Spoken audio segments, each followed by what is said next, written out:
Alright, 1997 Land Rover Discovery 1, 4.0 V8. The guy that owned it pretty much abandoned it, left it to die. We'll give you a walkthrough of it. Here, let's go over the driver's seat first. So, you know what, do it out. I'll walk through the outside. So he painted it green, and he used the goddamn paint roller to paint maybe 97% of the car. It's got that texture, you can see that. And then you can see the tape lines that he made, masking tape. You know, pretty official stuff, you know. Cracked windshield, LED bars are at least a plus. Loose and shaky step handles. We got one mud flap, one solo mud flap.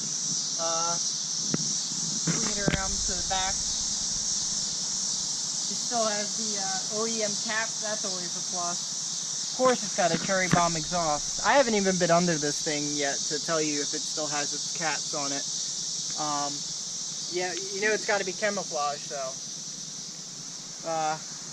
Got a reverse camera here, you know, with two Phillip head screws holding it in, one halfway out. One of my favorite modifications to it, he wrapped the tail lights and did an amazing job. So the goal with this car, I'm going to open up the hood.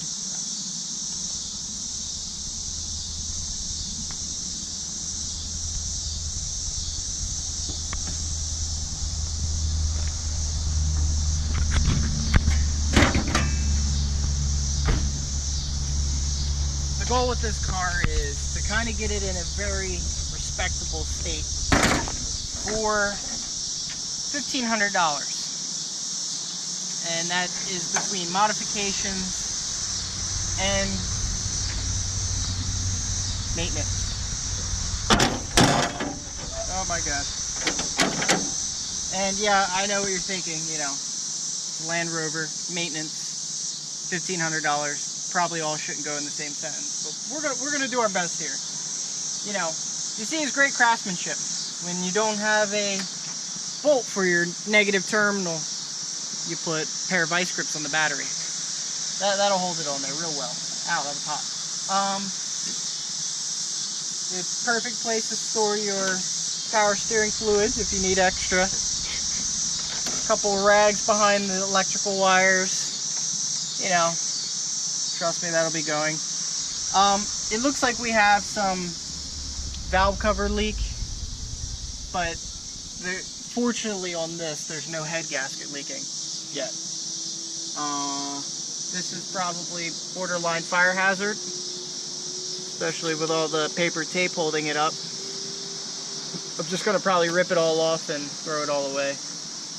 At this point, it's not serving a purpose. Look. So, bring you around to the interior. We'll start you out with the front.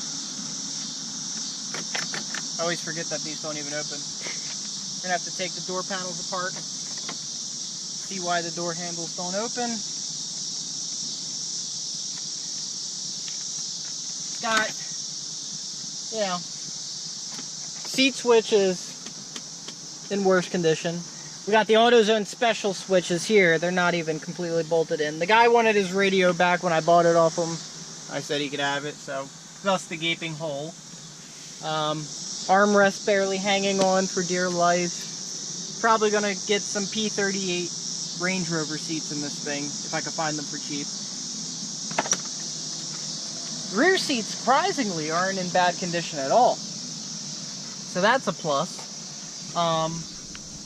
However, the rear sunroof, when I start the car, always opens itself. So we're gonna have to diagnose that. That's a very, very fun modification to do your car. As soon as you put a key in it, the sunroof opens without any command whatsoever. Let's check out the trunk.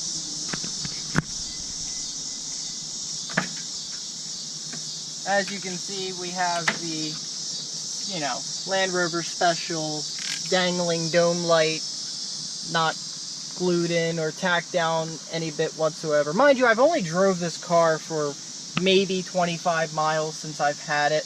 The brakes, I've seen freight trains stop better than this thing. I do have the brakes, Duralast brakes, front and back, $18 each. It's going to need rotors, which we have. We're going to have to put those in. Spark plugs, and oil. I got real spray-on tint for the, oh yeah, the loose license plate. Spray-on tint for the tail lights. We're going to peel this shit off. And yeah, so far with everything in the car, between front and back brake rotors, front and back brake pads, the silly tint, spark plugs, oil filter, we're up to about $215 out of $1,500. I did talk to a guy about a set of Defender steelies, or steel wheels, and he seems to have a pretty good offer on them that I can agree to. So we're gonna definitely try to budget this thing, and hopefully my GTI gets more attention after we take care of this. We'll see you next time.